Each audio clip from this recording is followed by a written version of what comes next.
Hello friends, my name is Kisan and welcome you in this video tutorial. In past few video tutorials we have been discussing about the Java 8 enhancement in math class. So in this video tutorial I am going to talk about the one of the new method in Java 8. So and that is in math class again. So if you go to the math class, which is in java.lang package, if you search for the next down, right, so there are two method, right, two overloaded method. One method, first method, which is designed for the double data type. So you can see sorry, so next down it takes double data type and returns a double, but how internally it works. And if you understand how next down works for the double, then next overloaded method easily you can understand, which is designed for the float. So both works in similar fashion. So let's try to explore this method. Now if you look into the this method next down, which accepts double data type, and you can see the Java doc saying that returns the floating point value adjacent to the D means whatever input you are providing, right, in the direction of negative infinity. So this is going to, if you specify any parameter, if you supply any parameter D, that is nothing but double data type, so this will return you the value in the direction of negative infinity. This method is symmetrically equivalent to next after, which takes first parameter as double and second parameter you need to specify the direction itself, whether you want to move in the negative direction or positive direction, right. So in double class we have a two constant, negative infinity and positive infinity.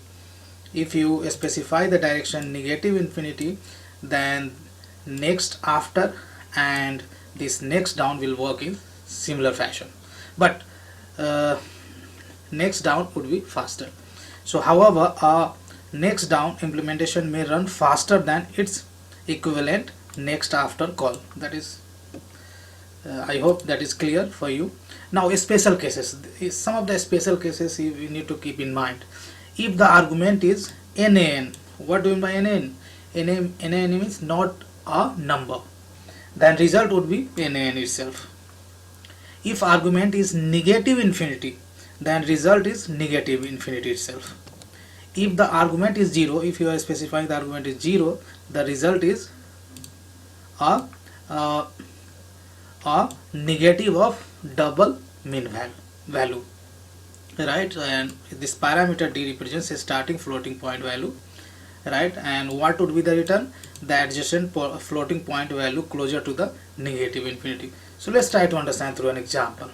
So here I am going to call this method by its class name itself, because this is a static method.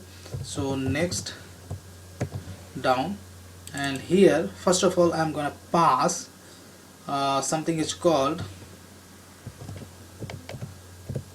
double dot nan, right.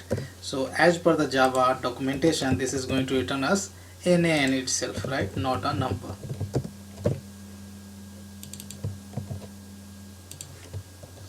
So first we are just exploring some of the special cases. If you look at nan saying that a constant holding and not a number, right. So if you run it, then this is returning nan itself. Now what are the special cases? Just we had discussed. Now next special cases, if you pass argument as negative infinity, result is negative infinity itself. So again let's explore for the next special case. Sorry.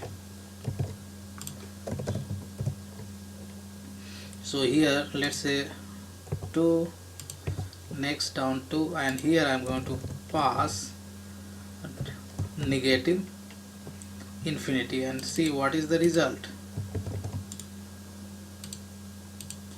and result is saying minus negative infinity, right.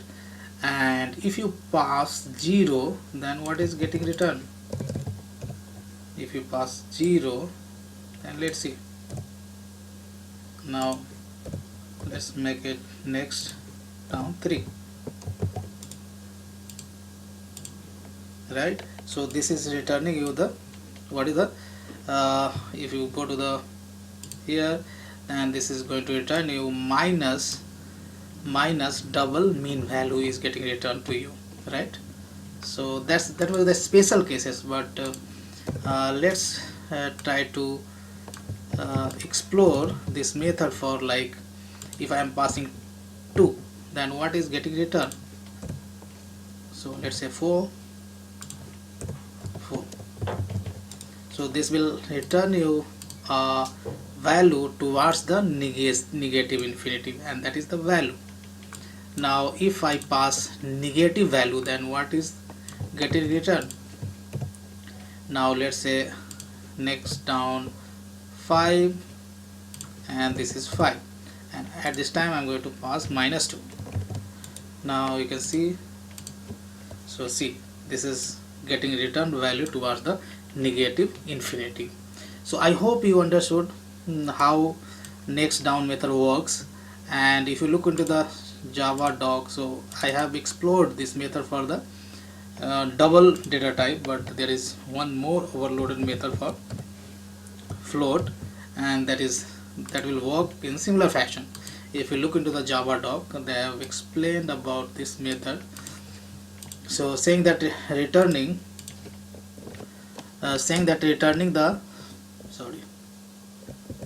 so you can see they have returns the floating value adjacent to f is nothing but the input in the direction of negative infinity. This method is semantically equivalent to next after you are passing the input floating, and float negative infinity you will have to pass. However, our next down implementation may run faster than its equivalent next after call, right? And you can consider the special cases that works very similar to which we have explored for the double data type, right? So I hope you understood how this method exactly works. So this code I'm going to upload on the GitHub, and GitHub location I will specify in the video description itself. If you have any query, then please do post below to this video, or you can email to on kisan.javatrainer@gmail.com. So thanks for watching this video, and see you next video tutorial.